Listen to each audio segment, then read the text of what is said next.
भर देंगे, ऐसा पॉसिबल नहीं है, पॉसिबल भी नहीं है ऐसा। ठीक है, तो मैं ये सारी चीज़ें आपको बिंदुवार क्लियर करता हूँ। ये देखिए, जो मैं कह रहा था कि भई हर किसी ने अपने-अपने अनुसार अंदाज़ा लगाया, हर विशेषज्ञ ने। इस न्यूज़पेपर ने अंदाज़ा यही लगाया, देखिए, ये जो एमएचए की साइट पे आया था, गृह मंत्रालय ने इसे मंजूरी दे दी है, जो 13 भाषाओं में 13 प्लस 2 भाषाओं में कराने की बात थी, वो लिख दिया इसने। यह फैसला 1 जनवरी 2024 से लागू होगा। इसने परीक्षा का कोई ज़िक्र ही नहीं किया। ये कह रहा है ये जो फैसला है 15 भाषाओं में कराने वाला, ये जो है 1 जनवरी 2024 से लागू होगा। जबकि ये गलत अर्थ निकाल रहा है। अगर हम गृह मंत्रालय के नोटिस को ही पढ़ें, ये वो है जो 1.299 इतने लाख वैकेंसीज़ निकाल रहा था, जिसको हम 1,29,929 लगभग 1.3 लाख कहना गलत नहीं है। क्योंकि कुल ही 71 पद कम है टोटल 1.3 लाख कहने में, ठीक है? 1,30,000 लगभग कह सकते हो। तो ये जो है कि देखिए न्यूज़पेपर कह रहा है कि 1 जनवरी 2024 से फैसला लागू होगा, जबकि गृह मंत्रालय का खुद नोटिस ये कह रहा है कि हिंदी और अंग्रेजी के अतिरिक्त, देखिए बात किसकी चल रही है, कांस्टेबल जीडी कर्मचारी चयन आयोग द्वारा आयोजित प्रमुख परीक्षाओं में से एक है, जिसे देश भर में लाखों उम्मीदवार भाग लेते हैं। पता ही है आपको, 54-55 लाख बच्चों ने अभी के फॉर्म भी भरा था। ठीक है, हिंदी और अंग्रेजी के अतिरिक्त 13 क्षेत्रीय भाषाओं में परीक्षा का आयोजन 1 जनवरी 2024 से कराया जाएगा, या 24 से होगा। तो अब ये जो है, इस लाइन ने सबके लिए अलग-अलग मायने खड़े कर दिए हैं।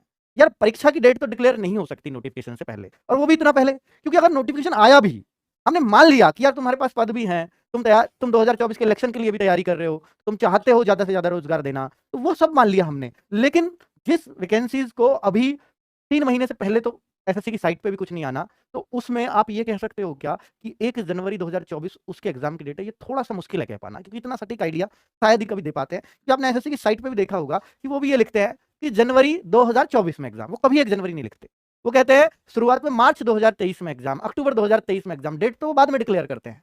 और यहाँ 1 जनवरी दे दिया सीधा, इसलिए थोड़ा संशय में है बातें। ठीक है बच्चों, बाकी कुछ भी हो, ये आपके लिए पॉज़िटिव ही है ना, इस भर्ती के लिए। 18 से 23 वर्ष के बीच की आयु ही रखी जाएगी, पिछली बार की तरह नहीं है। देखिए ये क्वेश्चंस आपके मन में होंगे, तो मैं इन सब पे बिंदुवार जवाब दे देता हूँ। क्या इस साल एसएससी जीडी आएगी? तो बच्चों जिस तरह से 2 गृह मंत्रालय ने ताबड़तोड़ नोटिस निकाले हैं और 2024 में इलेक्शन है, पहले बिल्कुल उम्मीद नहीं लग रही थी यार ये वैकेंसीज़ दोबारा आएँगी भी, क्योंकि लगातार वैकेंसीज़ उसी में ही बढ़ाते रहे हैं। तो फिर लगा कि अब निकालने के मूड में नहीं है। तो अब 2 नोटिस आए हैं, तो निश्चित तौर पर 1 जनवरी 2024 से कुछ तो कवायद शुरू होनी है, जब इतनी बातें लिख दी है तो फिर तो इस भर्ती पर पूरा जोर है गृह मंत्रालय का कि यही इलेक्शन जिताने वाली है उनको। तो कुल मिलाकर के अब ऐसा लग रहा है कि वैकेंसी इस साल आएँगी, इस बात को स्पष्ट किया जा सकता है। अगर आएँगी तो कब पता चलेगा? बेटा आएँगी का पता तो सिर्फ तभी चलेगा जब एसएससी अपनी साइट पर डाल दे। बाकी सब तो बच्चों ऐसे चलता हुआ आता ही है। ठीक है? एसएससी अपनी साइट पे कब डालेगा? एसएससी अपनी साइट पर जब 2 बार डालता है कैलेंडर को अपडेट करके। एक तो वो दे देता है दिसंबर में ही जनवरी के आने वाले कैलेंडर को, और एक अब देगा जून के लास्ट में या जुलाई के शुरू में। तो जून-जुलाई में एसएससी का कैलेंडर अपडेट हो जाएगा, जिसमें दिल्ली पुलिस भी ऐड होनी है और एसएससी जीडी भी अगर आनी होगी तो ऐड हो जाएगी, वरना तो मान लेना कि नहीं आएगी। ठीक है? अगर आएगी तो कब और कितनी वैकेंसीज़? वैकेंसीज़ मैंने बता दी है कि यार सीआरपीएफ की जो 1.3 लाख आपको दिख रही हैं, ये एक साथ तो नहीं आएँगी। इनको टुकड़ों में निकाला जा सकता है, क्योंकि इतने तो शायद इतने ज़्यादा बड़ी भर्ती निकालने के लिए उन पे ट्रेनिंग कराने के इतने साधन नहीं है। ठीक है? निश्चित तौर पे ये कहा जा सकता है। अगर भर्ती आई तो क्या इस बार भी ऐज में छूट मिलेगी? अगर भर्ती आई तो इस बार ऐज में छूट मिलेगी। अगर आप इस नोटिस को गौर से पढ़ें, तो इसने साफ स्पष्ट कर दिया है कि 18 से 23 साल की ऐज ली जाएगी, और इसमें अनुसूचित जाति, एससी-एसटी और ओबीसी को जो है नियम अनुसार जो 3 साल, 5 साल की छूट है वो मिलती रहेगी। तो ये ही दिया है बच्चों। पिछली बार स्पेशल कंडीशंस लगा के उन्होंने कोरोना वालों को एक बार तो मौका मिलना चाहिए। कोरोना की वजह से जो समय बिगड़ा है, उसकी वजह से उन्होंने 2-3 साल की छूट आपको दे दी थी। इस बार नहीं लगता कि छूट मिलेगी अगर भर्ती आई तो। एग्जाम पहली बार 15 भाषाओं में होगा। जी हाँ, एसएससी एमटीएस की तरह जो क्षेत्रीय लैंग्वेज बच्चों, क्योंकि ये भर्ती स्टेट वाइज होती है, इसकी कट ऑफ एसएससी जीडी की स्टेट वाइज लगती है, तो इस वजह से जो भर्ती होगी वो कहते हैं जब स्टेट वाइज कट ऑफ लगा रहे हो तो उनकी स्टेट में आपको एग्जाम भी लेना चाहिए, उनकी लोकल लैंग्वेज में आपको एग्जाम भी लेना चाहिए, तो उनको मजबूर मत करो बंगाली बच्चे को हिंदी और इंग्लिश में पेपर देने को। तो ये इन्होंने इसलिए फैसला लिया है क्योंकि बंगाली बच्चा है, मराठी बच्चा, वो अपनी भाषाओं में ही ज्यादा कंफर्टेबल होता है, उसको उसकी भाषा में ही पेपर देने दीजिएगा। तो एग्जाम पहली बार 15 भाषाओं में होने जा रहा है।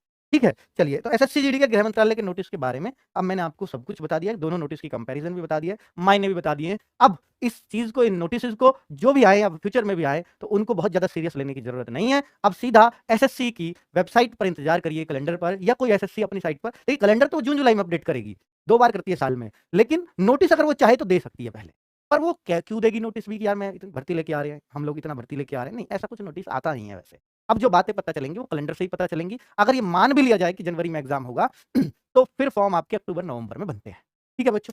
चलिए, नमस्कार, धन्यवाद, उम्मीद है आपको आपकी जानकारी मिल गई होगी।